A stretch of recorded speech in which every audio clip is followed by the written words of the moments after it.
Hello नमस्कार दोस्तों, विद्याशक्ति education के ऑनलाइन प्लेटफॉर्म पर सभी मित्रों का हार्दिक स्वागत और अभिनंदन है।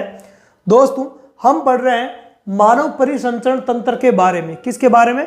मानव परिसंचरण तंत्र है, उसके बारे में हम पढ़ चुके हैं। काफी कुछ हमने पढ़ लिया है।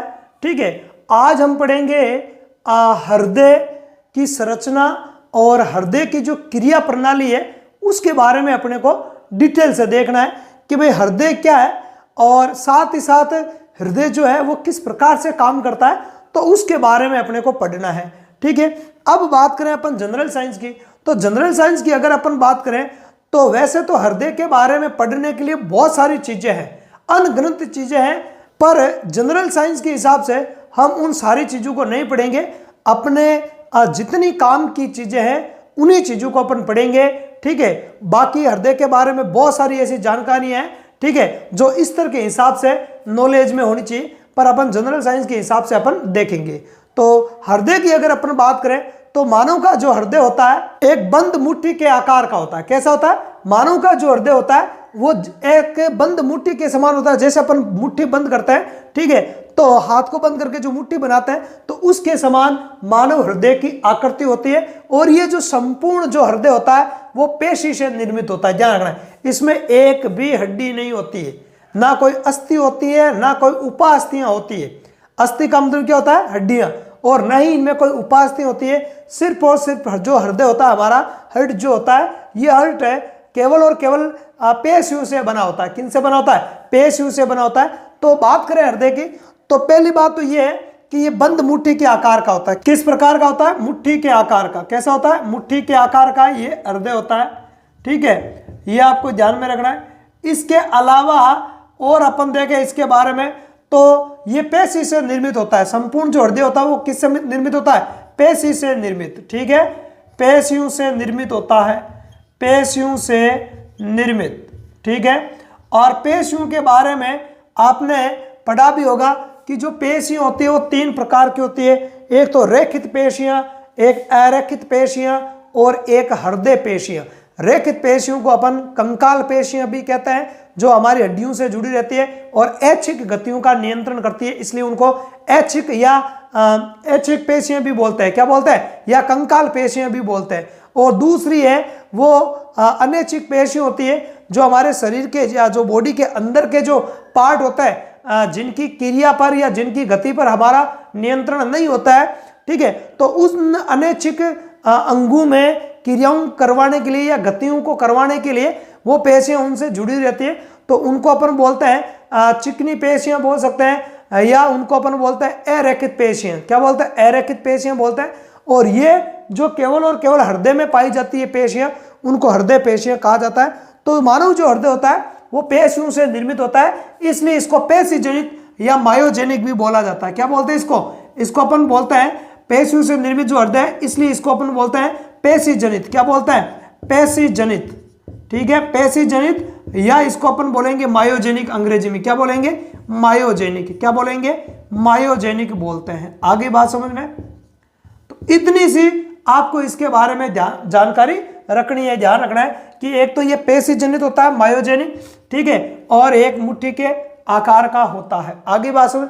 अब इसकी अगर अपन मानव हृदय की संरचना की बात करें, ठीक है, ये जो हृदय होता है, ये हृदय हमारे जो फेफड़े होते हैं, वक्ष गुहा होती है, वक्ष गुहा में लगभग मध्य से थोड़ा सा लेफ्ट हैंड साइड की ओर होता है, बाईं ओर। किस ओर होता है? लेफ्ट हैंड जो साइड है, बाईं ओर जो साइड है, इस साइड वाली, तो बीच से थोड़ा सा लेफ्ट की ओर होता है। किस ओर होता है? बीच से थोड़ा सा लेफ्ट की ओर हृदय होता है। ठीक है, बंद मुट्ठी के आकार का होता है। तो अब इसकी अगर अपन संरचना की बात करें, ठीक है, तो ध्यान रखना, संरचना से पहले ये ध्यान रखना किस ओर होता है? ये एलएच की ओर, लेफ्ट हैंड साइड की ओर होता है। थोड़ा सा, पूरा नहीं, हल्का सा, वैसे मध्य में होता है, श्वास नली के पास में होता है। ठीक है, तो श्वास नली के पास में लगभग लेफ्ट हैंड की ओर होता है। अब अगर अपन बात करें तो हृदय की संरचना देखें, तो हृदय की संरचना में मुख्यतः 4 चेंबर होते हैं। कितने चेंबर होते हैं? 4 कोष्ठक। हृदय, मानव जो हृदय होता है वो चतुर्कोष्ठी होता है। मानव हृदय की अगर अपन बात करें तो मानव हृदय में कितने कोष्ठ होता है? 4 कोष्ठ। कितने कोष्ठ होते हैं? 4 कोष्ठ होते हैं। 2 आलिंद होते हैं और 2 नीले, जिनको अपन चैम्बर भी बोल सकते हैं। ठीक है, आई बात 4 कोष्ठ, तो 2 तो होता है आलिंद, आलिंदों की संख्या कितनी होती है 2,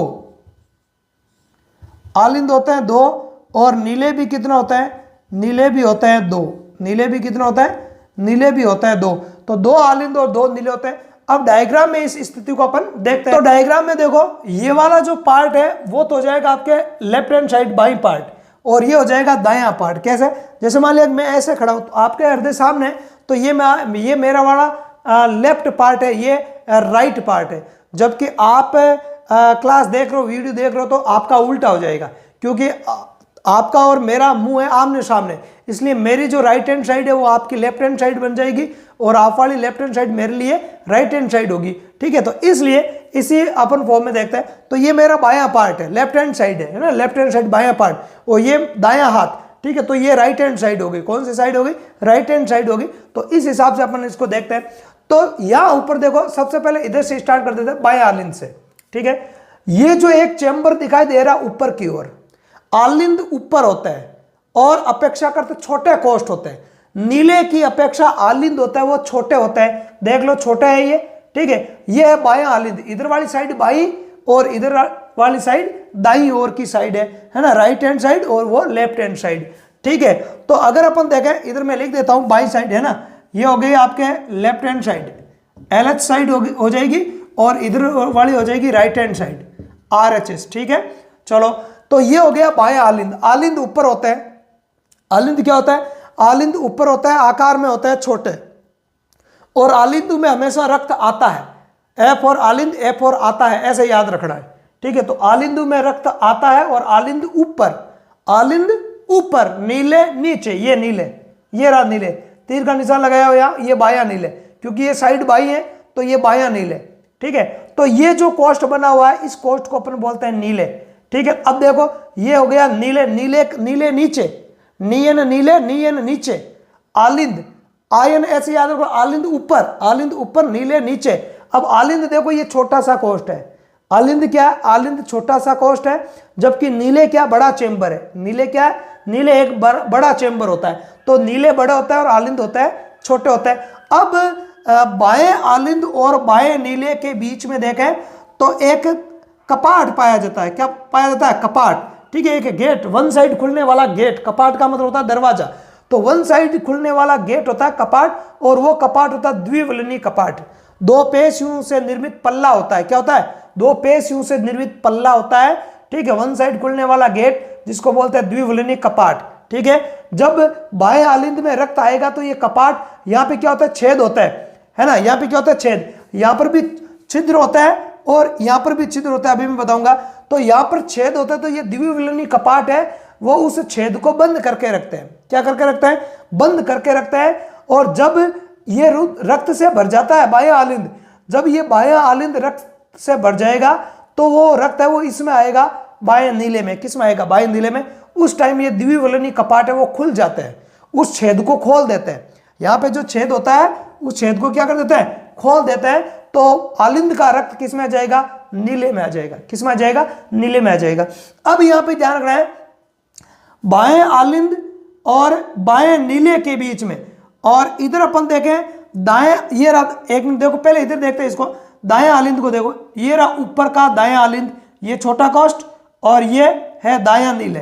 ठीक है, तो ये अपेक्षाकृत बड़ा रहेगा, है ना, क्योंकि ये जो चित्र है वो 2D में 3D में नहीं है, तो आपको वन साइड से आपको कोई छोटा या बड़ा दिखाई दे सकता है। ठीक है, तो ये जो भाग है ये पूरा नीले हो जाएगा। ये क्या हो जाएगा, ये नीले, नीले नीचे होता है। ठीक है, तो दायां नीले, और ये हो जाएगा दायां आलिंद, ये दायां आलिंद हो जाएगा। ठीक है, अब दाएं आलिंद में रक्त आता है, वो रक्त दाएं आलिंद से दाएं नीले में जाता है। किस में जाता है, दाएं नीले में। तो यहाँ एक छेद होता है। क्या होता है, यहाँ एक छिद्र पाया जाता है। इस छिद्र के पास में एक गेट होता है, कपाट होता है। उस गेट या कपाट को बोलते हैं त्रिवलनी कपाट। क्या बोलते हैं उसको अपन त्रिवलनी कपाट बोलते हैं। कौन सा कपाट बोलते हैं, त्रिवलनी कपाट। जब तक ये दायां आलिंद रक्त से भरेगा, जब तक ये दायां आलिंद है वो रक्त से भरेगा, तब तक ये कपाट है वो बंद रहेंगे, क्योंकि यदि छेद खुला रहेगा तो ये पूरा भरेगा ही नहीं, और इधर का रक्त है वो इसमें आ जाएगा, तो उतनी दाब लगेगी नहीं। ठीक है, तो जब तक दायां आलिंद रक्त से भरेगा तब तक ये कपाट होता है वो उस छेद को, इस छेद को, यहाँ पे कौन सा कपाट है, त्रिवलनी कपाट। कौन से कपाट, त्रिवलनी कपाट, जिसको ट्राइकास्पिड बोलते हैं। क्या बोलते हैं, ट्राइकास्पिड। और द्विवलनी कपाट को अंग्रेजी में बोलते हैं मिट्रियल कपाट। कौन से कपाट, मिट्रियल कपाट। ठीक है, तो ये कपाट क्या, छेदों को बंद करके रखते हैं। द्विवलनी कपाट इधर वाले छेद को बंद करके रखेंगे ताकि जब तक ये बायां आलिंद रक्त से भरेगा तब तक वो खुले रहे, और जैसे ये भर जाएगा ये द्विवलनी कपाट उस छेद को खोल देंगे और बाएं आलिंद से रक्त बाएं नीले में आ जाएगा। ऐसे ही त्रिवलनी कपाट जब ये दायां आलिंद रक्त से भर रहा होता है तो उस टाइम ये त्रिवलनी कपाट एक छेद को बंद करके रखते हैं ताकि वो पूरा भर जाए। जैसे भरेगा तो ये कपाट खुल जाएगा और इसका रक्त है वो नीले में आ जाएगा, दाएं नीले में आ जाएगा, अपनी ओर के नीले में आ जाएगा। तो दो आलिंद हो गए, बायां आलिंद और दायां आलिंद, और बायां नीले और दायां नीले, तो दो नीले हो गए। आगे बात, और इनके बीच में क्या हो गई, कपाट हो गए। अब ये धमनियां होती है, जो धमनियां क्या होती है, महाधमनी है, महाधमनी रक्त को लाती है। सारी धमनियां, शरीर की सारी धमनियां इकट्ठी होकर बड़ी धमनियों का निर्माण करती है। किसका निर्माण करती है, बड़ी धमनियों का। और वो बड़ी धमनियां आकर खुलती है हृदय में। किसमें खुलती है, हृदय में खुलती है। किसमें खुलती है, हृदय में। और सिराएं जो है वो सिराएं मिलकर एक बड़ी सिरा का निर्माण करता है, और वो बड़ी सिराएं किसमें खुलती है, हृदय में खुलती है। ठीक है, तो महाशिरा और महाधमनियां, छोटी छोटी धमनियां मिलकर बड़ी धमनियां बनाती है जो हृदय में खुलती है। ऐसे छोटी छोटी सिराएं मिलकर महाशिरा बनाती है जो हृदय में खुलती है। किसमें खुलती है, तो ऊपर से नीचे से सिराएं आती है, केवल एक महाधमनी और एक सिराएं नहीं होती है। तो ये भी महाधमनी, ये ऊपर की महाधमनी है, ये नीचे की महाधमनी है, निम्न महाधमनी बोल सकते हो। ये निम्न महाशिरा होगी नीचे की, ये ऊर्ध्व महाशिरा हो गई ऊपर की। तो ये ऊपर की सिराएं, ठीक है, तो ये आपको ये भी सिरा हो गई। ठीक है, तो इस प्रकार से ये आपको ध्यान रखना है। ठीक है, तो अब अपन इस हृदय की क्रियाविधि के बारे में अपन देखेंगे। एक बात और देखना है, एक बात ध्यान रखना है, आलिंदु के बीच में भित्ति होती है, दीवार होती है। आलिंदु के बीच में जो दीवार होती है उसको बोलते हैं अंतर आलिंद पट। क्या बोलते हैं उसको, अंतर आलिंद पट बोला जाता है। ध्यान रखना है, क्या बोलते हैं, अंतर आलिंद पट। अंतर आलिंद पट, दोनों आलिंदु के बीच का जो पट होता है, जो भित्ति होती है, ये बायां आलिंद दायां, इनके बीच में जो भित्ति है उस भित्ति को, दीवार को क्या बोलते हैं, अंतर आलिंद पट बोलते हैं। क्या बोलते हैं, अंतर आलिंद पट बोलते हैं। ऐसे ही जो दोनों नीले हैं, बायां नीले और दायां नीले, इनके बीच में जो ये पट है, इस पट को बोलते हैं अंतर नीले पट। क्या बोलते हैं, अंतर नीले पट बोला जाता है। क्या बोलते हैं, अंतर नीले पट बोलते हैं। ठीक है, अंतर नीले पट। तो ये जो पट है, ये दीवारें होती है जो आलिंदु को और नीलू को क्या करती है, अलग अलग करती है। क्या करती है, अलग अलग करने का कार्य करती है। इसी प्रकार है आलिंद और नीले के बीच में भी कपाट होता है ना, जिनको आलिंद नीले कपाट बोलते हैं। ऊपर आलिंद, नीचे नीले। तो इसके बीच में जो ये दीवार है, ठीक है, पट, कपाट नहीं, पट। ठीक है, कपाट का तो मतलब हो गया गेट, और पट का मतलब हो गया भित्ति या दीवार। तो यहाँ पे ये जो भित्ति होती है उसको बोलते हैं आलिंद नीले पट, क्योंकि ऊपर आलिंद है और नीचे नीले। तो आलिंद और नीले को पृथक करने वाली भित्ति आलिंद नीले पट। इधर भी आलिंद नीले पट हो गया, ये देखो, ये जो आलिंद नीले पट हो गया। ठीक है, तो इस प्रकार के ये पट पाए जाते हैं। अब अपन देखते हैं हृदय की क्रियाविधि कैसे होती है। ठीक है, तो हृदय की क्रियाविधि के बारे में अपन देखते हैं डिटेल से। तो देखो, हृदय की क्रियाविधि समझने के लिए, या हृदय चक्र है ना, चाहे तो हृदय चक्र बोलो या फिर हृदय की क्रियाविधि बोलो, एक ही बात है। तो हृदय की क्रियाविधि या हृदय चक्र को समझने के लिए मैंने एक आरेखीय चित्र बनाया है, क्योंकि इस चित्र से आपको सही सटीक जानकारी है वो मिल जाएगी। जो हमने जो हृदय वाला डायग्राम देखा था, है ना, तो वो 3D नहीं होने की वजह से अपने को बहुत सारी चीज़ों को समझने में उसमें दिक्कत आती। और सबसे सरल तरीका है हृदय की क्रियाविधि को समझने का, मुझे ये सबसे अच्छा और सबसे सरल तरीका लगता है कि कैसे शुद्ध रुधिर आता है, कैसे अशुद्ध रुधिर आता है, कैसे शुद्ध रुधिर निकलता है, कैसे अशुद्ध रुधिर निकलता है और शुद्ध रुधिर निकलता है। तो इनको अपन इस डायग्राम से बिल्कुल आसानी से अपन समझ सकते हैं। तो सबसे पहली बात तो ये कि हृदय है वो एक पंपिंग सिस्टम होता है, एक पंप होता है, एक मोटर की तरह काम करता है। ठीक है, अब यहां ऊपर लिख रखा फेफड़े। और या नीचे लिखा मैंने अंग उत्तक या कोशिकाएं, अंग उत्तक या कोशिकाएं। तो अभी सारी चीजें आपको समझ में आ जाएगी। पहली बात तो वापस थोड़ी मैं शुरुआत कर देता हूं कि हृदय में 4 कोष्ठ होते हैं, ऊपर वाले होते हैं 2 आलिंद और नीचे वाले होते हैं नीले। तो देखो ये लेफ्ट हैंड साइड है, इधर वाली साइड कौन सी हो जाएगी, लेफ्ट हैंड साइड, ठीक है। और इधर वाली साइड कौन सी हो जाएगी, राइट हैंड साइड। कौन सी साइड हो जाएगी, राइट हैंड साइड हो जाएगी। तो ये सारा लेफ्ट वाला पार्ट है। तो लेफ्ट वाले पार्ट को मैंने रेड से लिखा। तो रेड का मतलब इधर सारा शुद्ध रुधिर का मैटर रहता है। किसका मैटर है ना, बाएं पार्ट में शुद्ध रुधिर का आना जाना होता है और दाएं पार्ट में अशुद्ध रुधिर का आना जाना होता है। ध्यान रखना है, ठीक है, ध्यान रखना है, ठीक है। तो अब कैसे इसको समझते हैं। ये तो ऊपर वाला हो गया बायां आलिंद, ऊपर वाला क्या हो गया, बायां आलिंद। हालांकि आलिंद होता है वो छोटे होता है और नीले क्या होता है, आकार में बड़े होते हैं। तो ये बायां आलिंद, ये हो गया बायां नीले, ठीक है, बायां नीले। और ये हो जाएगा आपके दायां आलिंद और ये हो जाएगा दायां नीले। आगे बात समझ में। अब बात करें आगे, दोनों आलिंदों के बीच में जो पट होता है, जो ये भित्ति है, दीवार है, इस भित्ति को अपन क्या बोलते हैं, इस भित्ति को अपन बोलते हैं अंतर आलिंद पट। क्या बोलते हैं इसको, अंतर आलिंद पट। चलो मैं यहां लिख देता हूं, इसको अपन बोलते हैं अंतर आलिंद पट। क्या बोलते हैं, अंतर आलिंद पट, ठीक है। इसी प्रकार जो दोनों नीले हैं, इन दोनों नीलों के बीच में जो पट होता है, जो भित्ति होती है, उसको अपन बोलते हैं अंतर नीले पट। क्या बोलते हैं उसको अपन बोलते हैं अंतर नीले पट। क्या बोलते हैं, अंतर नीले पट, अंतर नीले पट बोला जाता है इसको, ठीक है। अब दोनों आलिंद और नीले के बीच में, बाएं आलिंद और बाएं नीले के बीच में और दाएं आलिंद और दाएं नीले के बीच में जो ये दीवार है, उसको आलिंद नीले पट बोलते हैं। क्या बोलते हैं इसको, अपन क्या बोलेंगे, इसको आलिंद नीले पट बोलेंगे, ठीक है। क्या बोलते हैं इसको, आलिंद नीले पट बोला जाता है। अब अभी मैंने हृदय वाला डायग्राम में भी बताया आपको, बाएं आलिंद और बाएं नीले का जो ये पट है बीच वाला, है ना, आलिंद नीले पट।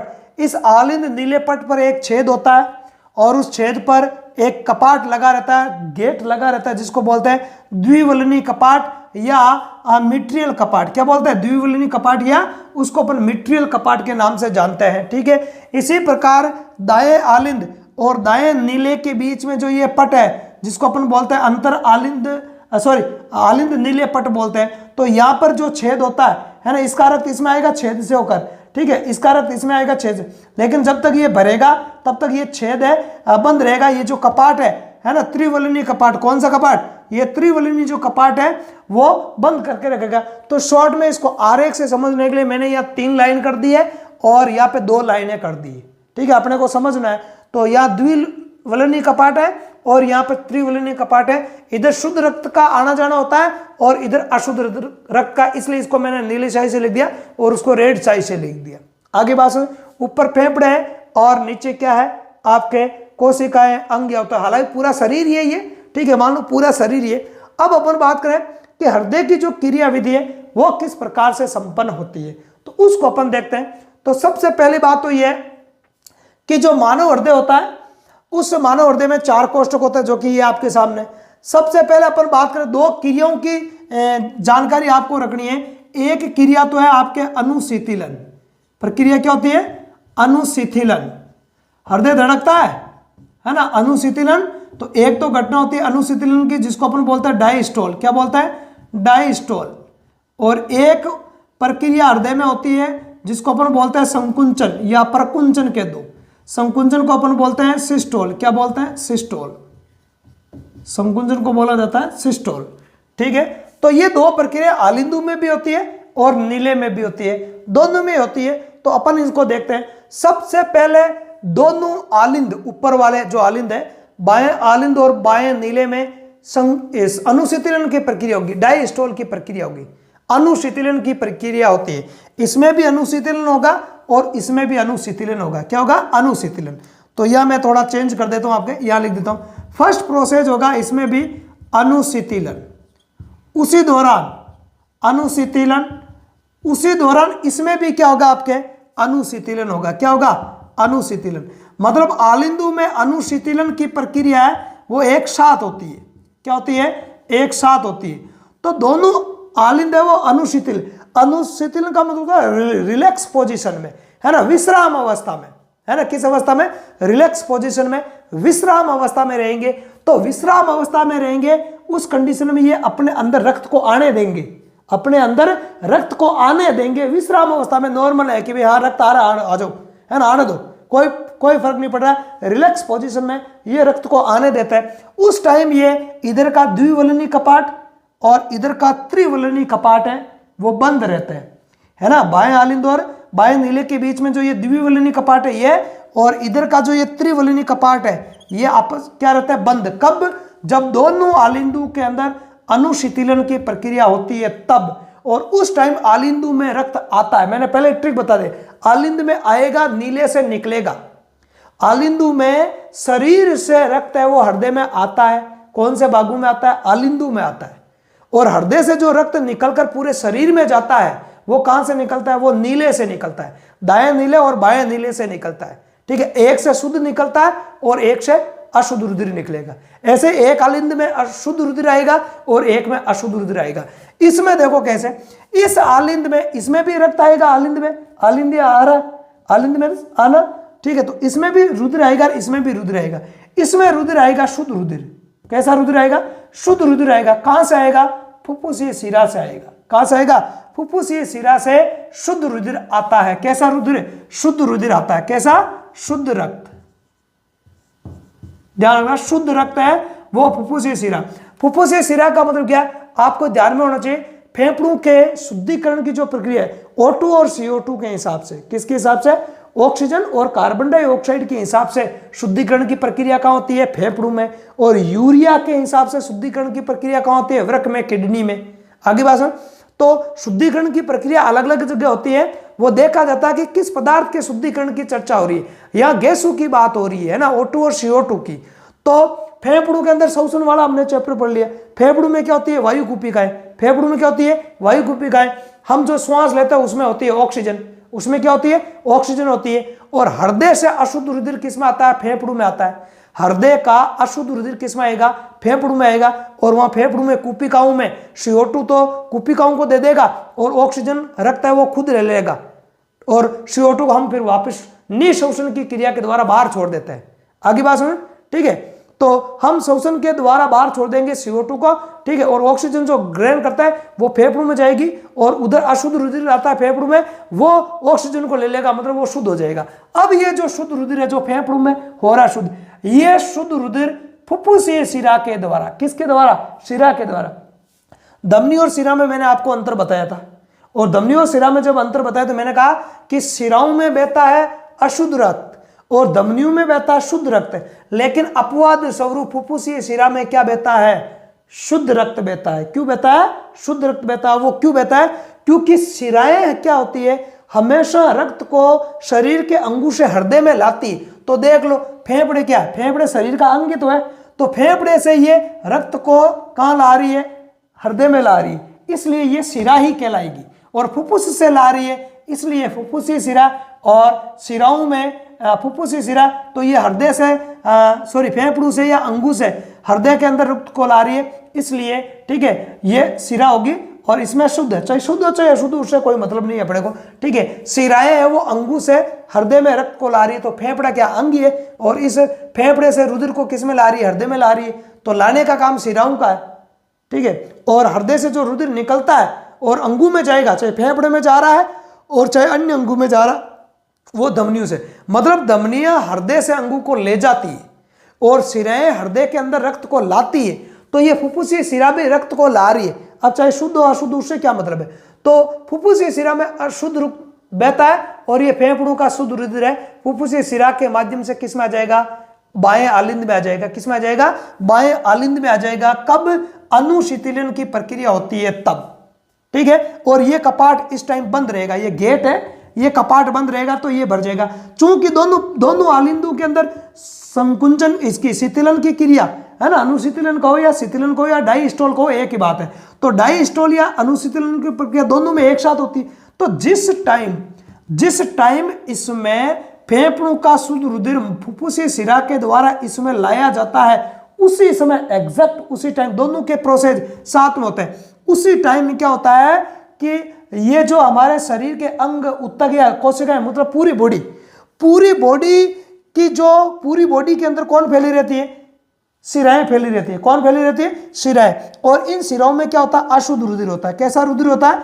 अशुद्ध रुधिर। कैसा रक्त होता है? अशुद्ध रक्त होता है। ये अशुद्ध रक्त सारी शिराएं मिलकर एक बड़ी शिरा बनाती है, या कुछ बड़ी शिरा, हालांकि एक ही शिरा नहीं होती है ना, ध्यान, जिसको महाशिरा कहते हैं। महाशिराओं की संख्या ज्यादा होती है, ठीक है, 4 के।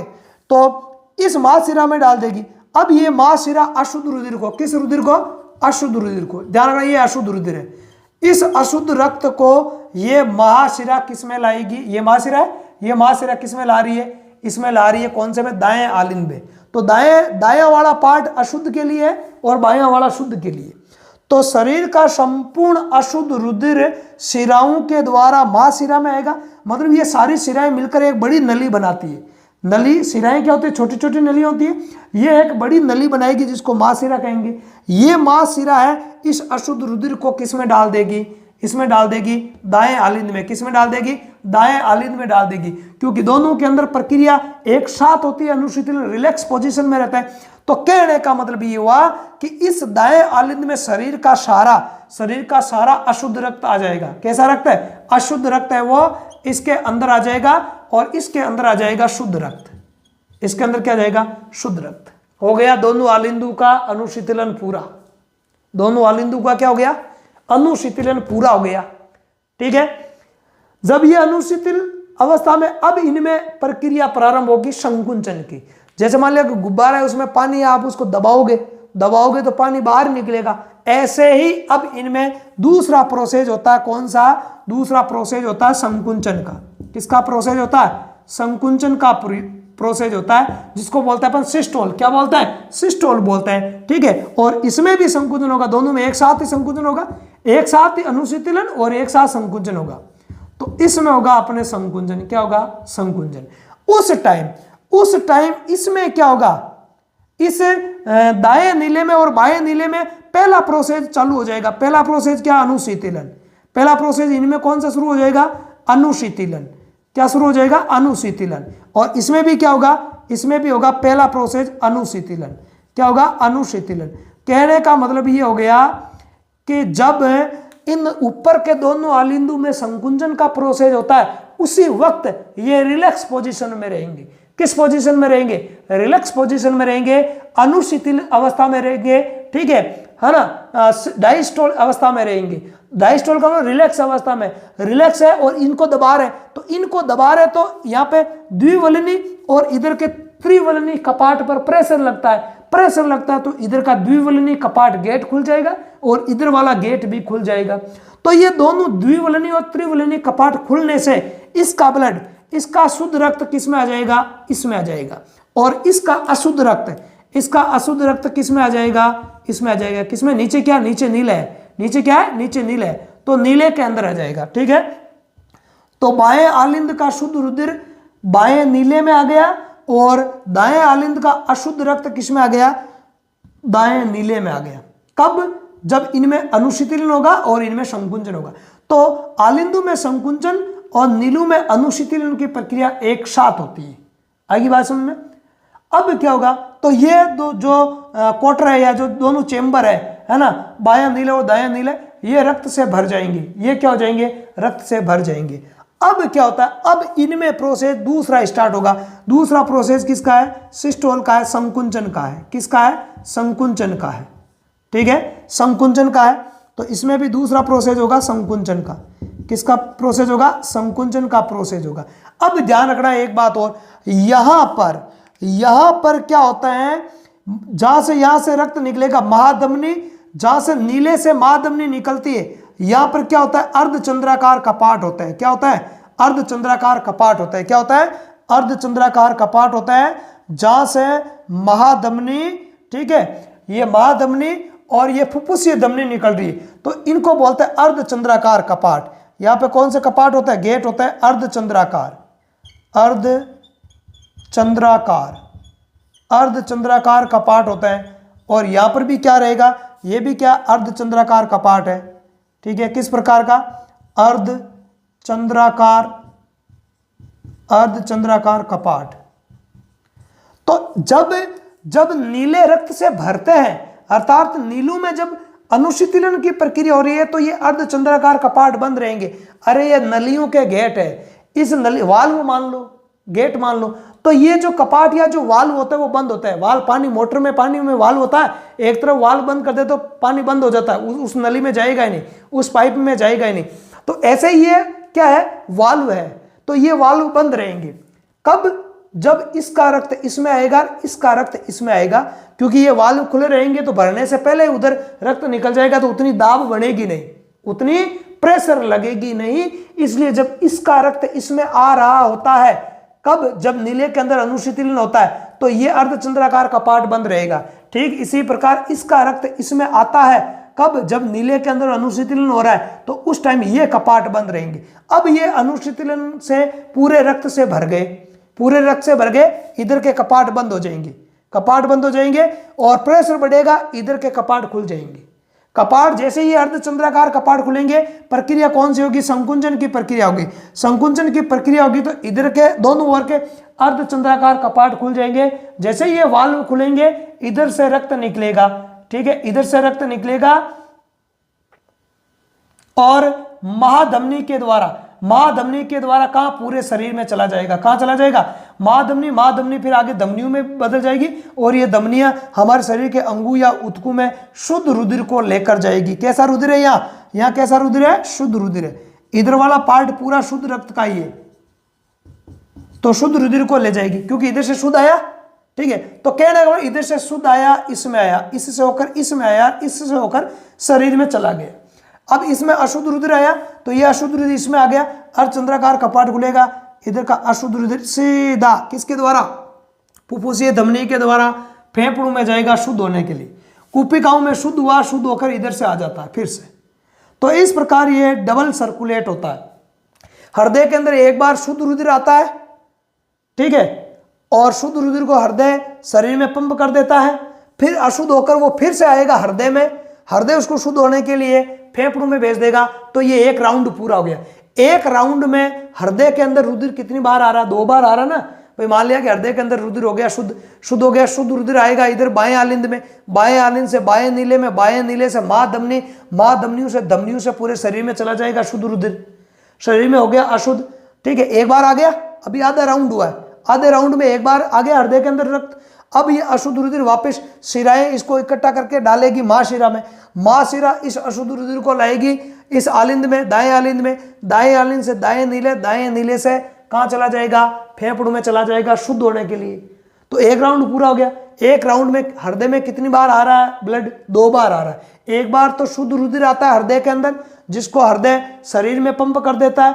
एक बार शरीर का अशुद्ध रुधिर आता है हृदय में, जिसको हृदय शुद्ध होने के लिए फेफड़ों में पंप कर देता है। इस प्रकार मानव में या स्तनधारी जो प्राणी होते हैं उनमें एक हृदय चक्र में रुधिर हृदय में 2 बार आता है। एक बार अशुद्ध रुधिर आता है, एक बार शुद्ध रुधिर आता है, ठीक है। इसी को अपन बोलते हैं डबल ब्लड सर्कुलेशन। क्या बोलता है? दोहरा रक्त परिसंचरण या डबल ब्लड सर्कुलेशन बोला जाता है। तो इस प्रकार ये हृदय की क्रिया विधि होती है। आगे बात समझ में? तो ये जो संकुंचन और शिथिलन में है ना, जो पूरा अगर अपन पूरे वक्त की बात करें है ना, एक हृदय चक्कर की है ना, एक हृदय चक्कर की अगर अपन बात करें, एक हृदय चक्कर की, तो एक हृदय चक्कर में ये जो राउंड बताया ना, एक हृदय चक्कर में कुल समय लगता है 0.8 सेकंड। कितना लगता है? 0.8 सेकंड का समय लगता है, मतलब 1 सेकंड से ही कम। इसलिए हमारी जो हृदय स्पंदन दर है, ठीक है, हृदय स्पंदन जो दर है वो औसत एवरेज 72 बार प्रति मिनट आती है। कितनी आती है? 72 बार प्रति मिनट आती है। क्योंकि यदि 1 सेकंड में एक बार स्पंदन हो गए, है ना, स्पंदन का अनुशीतलन और संकुंचन दोनों का टाइम, तो एक बार यदि 1 सेकंड में एक स्पंदन पूरा होता है, एक स्पंदन का मतलब है अनुशीतलन और संकुंचन दोनों, तो एक स्पंदन 1 सेकंड में होता था 60 सेकंड में 60, लेकिन मैं यहाँ कह रहा हूँ 0.8, मतलब 1 सेकंड से भी कम समय लगता है। इसलिए 1 मिनट में हमारा हृदय 72 बार धड़क जाता है। कितनी बार? 72 बार धड़क जाता है और लगभग 5 लीटर के आसपास है वो रक्त है वो शुद्ध होता है। कितना? 5 लीटर के आसपास है वो रक्त शुद्ध होता है। तो हृदय स्पंदन दर कितनी हो गई? 72 हो गई, ठीक है। आगे बात समझे। और हृदय के ऊपर आवरण पाया जाता है जिसको क्या बोलते हैं? हृदयावरण। क्या बोलते हैं, हृदय जो जब ये स्पंदन की जब ये पूरी प्रोसेस होता है तो जब हृदय धड़कता रहता है तो क्या कि फेफड़े की जो झिल्लियां वगैरह जो आवरण होता है उनसे घर्षण उत्पन्न हो सकता है। तो घर्षण से बचाने के लिए हृदय के ऊपर क्या पाया जाता है, आवरण, जिसको बोलते हैं हृदयावरण। क्या बोलते हैं, हृदयावरण, हृदयावरण। तो ये जो हृदयावरण होता है, इस हृदयावरण या जिसको अपन बोलते हैं पेरिकार्डियम, ठीक है, पेरिकार्डियम। तो ये 2 झिल्लियां होती है। कितनी झिल्लियां होती है, हृदय के ऊपर 2 झिल्लियां होती है। कितनी झिल्लियां, 2 झिल्लियां होती है, जिनको हृदयावरण कहते हैं। और ये इनमें तरल भरा रहता है, इनमें लिक्विड भरा रहता है। वो लिक्विड घर्षण से क्या करता है, रक्षा करता है। तो हृदय में कितने, 2 आलिंद, 2 नीले, 4 चेंबर, आलिंद ऊपर, नीले नीचे। बाएं वाला, लेफ्ट हैंड वाले में शुद्ध वाला मामला चलता है, शुद्ध रुधिर आता है और निकल जाता है शरीर में। और इधर वाले राइट पार्ट में शरीर का अशुद्ध रुधिर आता है और शुद्ध होने के लिए फेफड़ों में चला जाता है, ठीक है। तो ये दायां बायां वगैरह ये सारी चीजें आपको याद होनी चाहिए। अर्धचंद्राकार कपाट कहाँ पाया जाता है, महाधमनी, जहां से निकलेगी नीले से, और इधर ये, ठीक है। तो यहाँ पे अर्धचंद्राकार कपाट, ये द्विवलनी कपाट, ये त्रिवलनी कपाट, ठीक है। तो ये सारी चीजें आपको याद होनी चाहिए। तो ये है मानव हृदय और इसकी संपूर्ण क्रियाविधि, ठीक है। तो यदि आपको ये क्लास अच्छी लगी है तो इस क्लास को अपने दोस्तों में ज़्यादा से ज़्यादा शेयर करना है। और चैनल पर आप नए हो तो चैनल को लाइक और सब्सक्राइब जरूर करना है, ठीक है। और इसके अलावा बेल वाले आइकन को जरूर प्रेस कर लेना, ताकि जैसे ही कोई मैं वीडियो अपलोड करूं उसका नोटिफिकेशन आपको हाथों हाथ मिल जाए। साथ ही साथ हमारे टेलीग्राम ग्रुप से भी आप जुड़ सकते हो, जिसका जो लिंक है वो चैनल के अबाउट सेक्शन में दिया हुआ है। चैनल पेज पे जाना, वहाँ प्ले लिस्ट वगैरह है, अबाउट है, तो उस अबाउट सेक्शन में दिया हुआ है। वहाँ आपको टेलीग्राम पे ढेर सारे क्विज है, साइंस के अलावा मैथ्स है, ठीक है। इसके अलावा आपको राजस्थान जीके है, ठीक है, या फिर करंट जीके है, इंडिया करंट जीके, तो इनके क्विज वहाँ पे अवेलेबल होता है। और भी परीक्षा संबंधी जानकारी अपडेट कर दी जाती है, ठीक है। तो इस क्लास में इतना ही। अगली क्लास में आपसे फिर मिलेंगे कल, तब तक के लिए धन्यवाद। जय हिंद।